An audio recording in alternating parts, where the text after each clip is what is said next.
All right, so I'll try to move through this so that we can have some cocktails.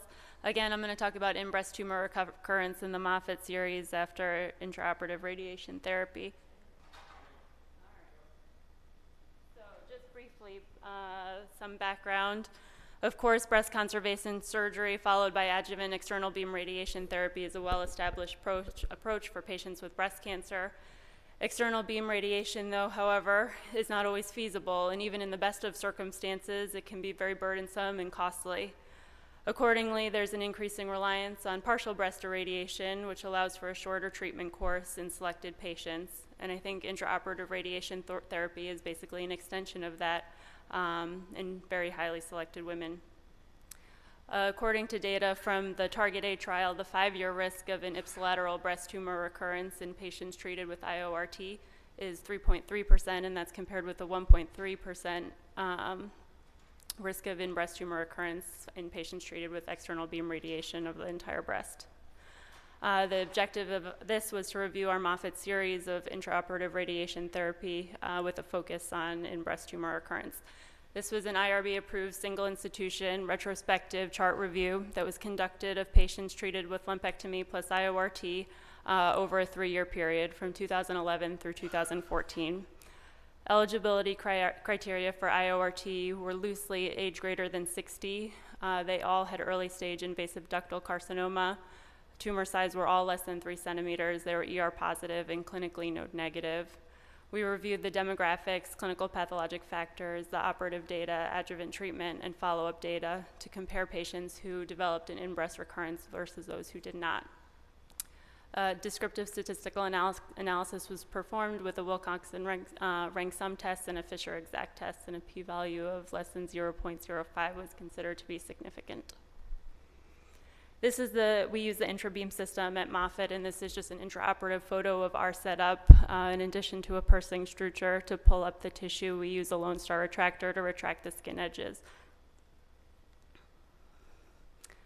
Over the 3-year period, there were 114 patients that were treated with breast conservation surgery and IORT.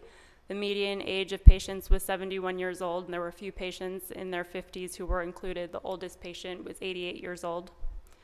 96.5% of patients had stage 1 disease and 3.5% were stage 2.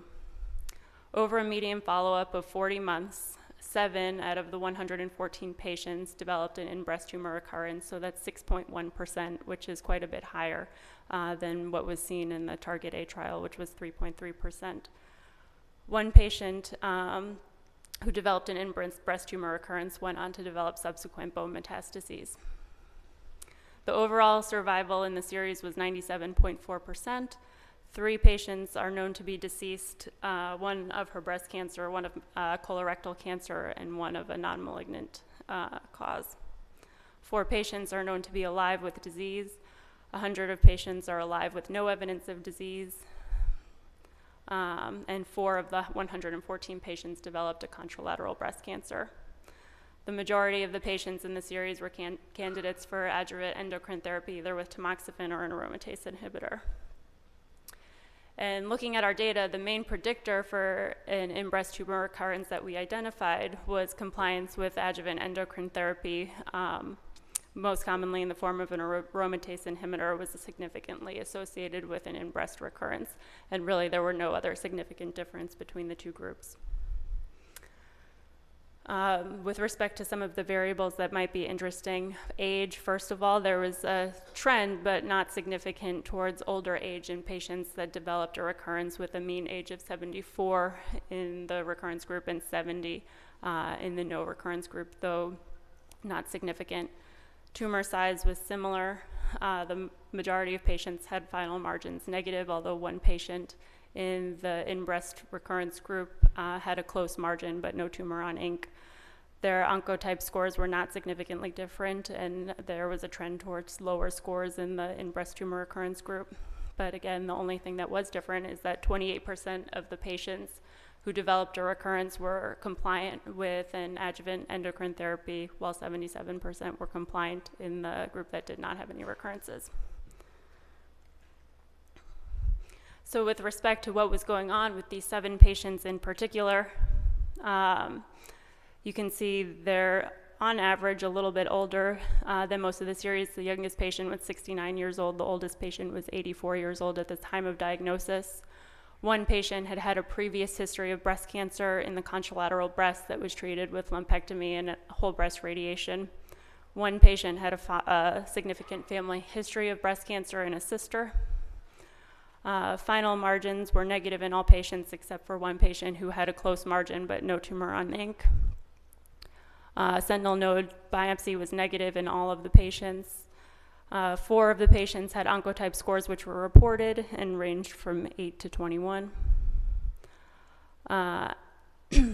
Adjuvant hormonal therapy was recommended in all of the patients, but 5 of the patients declined for various reasons, and 2 of the patients were compliant.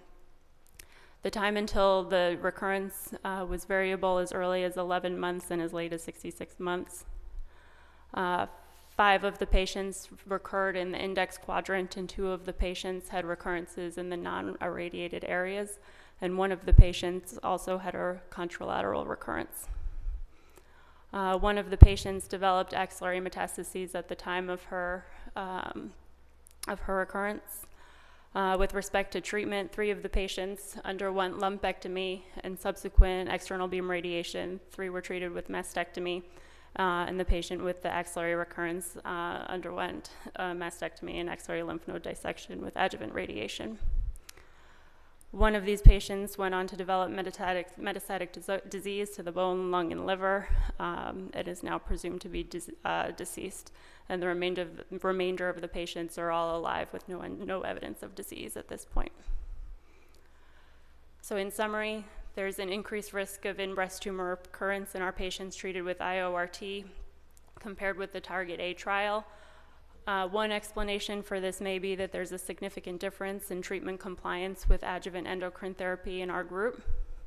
And I would propose that there are probably similar factors that may be at play with respect to compliance with external beam radiation as well as adjuvant endocrine therapy, such that some of the patients that we're selecting to treat with IORT may also be similar patients that may not go on to be compliant with adjuvant endocrine therapy, and that's something that's worth discussing preoperatively to make sure that the patients understand that if they want to have a risk of ipsilateral breast tumor recurrence that we think is acceptable, that the plan is really going to need to be for adjuvant endocrine therapy postoperatively. References, and I'd just like to thank the people who contributed to this, especially my mentor, Christine Laranga, who couldn't be here today, and my program director, Dr. Sondak. Thank you very much.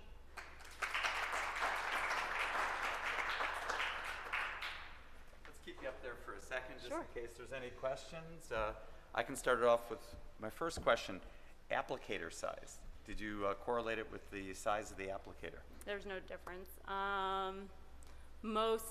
We do have data on all of the applicator sizes, and with respect to recurrences, there was no difference in any of them. Do you recall the median applicator size? It was 3.5. So same as everyone else. Okay, great.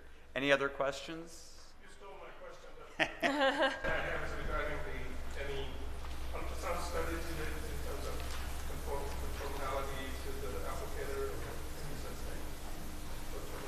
Ultrasound studies at the time of the operation or post-operatively? Yeah, so we typically, it's been a little while since I've reviewed this, but we do ultrasound at the time of operation. We ensure that they're 7 millimeters from the skin.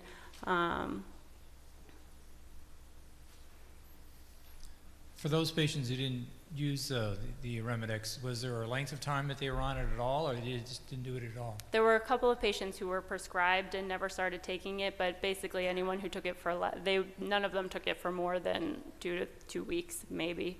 There was one patient who was prescribed and then never really took it. All right. Thank you Thank very you. much.